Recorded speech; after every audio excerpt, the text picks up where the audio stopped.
రాష్ట్ర ప్రభుత్వం. కొనకపోతే ఏం చేసుకోవాలి, నేను కరెంటు మూసి కూర్చోవాలి అక్కడ కంపెనీని.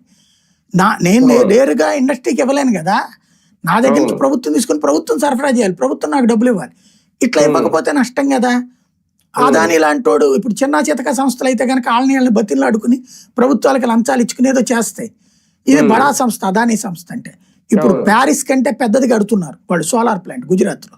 ప్యారిస్ కంటే పెద్దది, ప్రపంచంలోనే అతిపెద్ద అయినటువంటి సోలార్ పవర్ ప్లాంట్ పెడుతున్నారు అనమాట.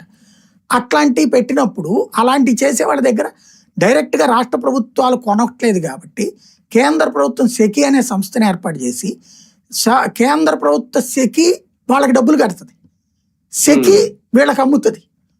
ఇలా అమ్ముతానన్నప్పుడు ఒక వెసులుబాటు ఇచ్చింది మనకు. ఫస్ట్లో రిలయన్స్ జియో వాడు ఇప్పుడు 5,000 రూపాయలు తీసుకుంటే 4,999 ప్యాకేజ్, లేదా 3,999 ప్యాకేజ్. మొదట్లో ఏమి ఇచ్చేవాడు, 1,000 రూపాయలు ఇచ్చి 500 రూపాయలు డిస్కౌంట్ కూపన్ ఇచ్చేవాడు, గుర్తుంది కదా మనకి. అంటే 500కే మనకి ఫోన్ వచ్చేది, ఏడాది వచ్చేది. ఆ 200-500తో ఇంకొక వాళ్ళకి కూడా ఫోన్ ఛార్జింగ్ చేసేవాళ్ళం మనం.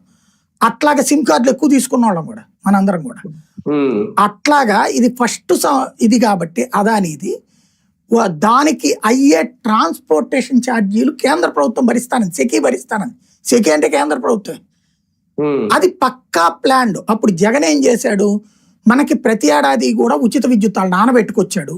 ఆ ఉచిత విద్యుత్ తీసేస్తానికేమో కుదరదు, ఇవ్వాలంటే ఇంకా ఎక్కువ ఇవ్వాలి రాబోయే రోజుల్లో.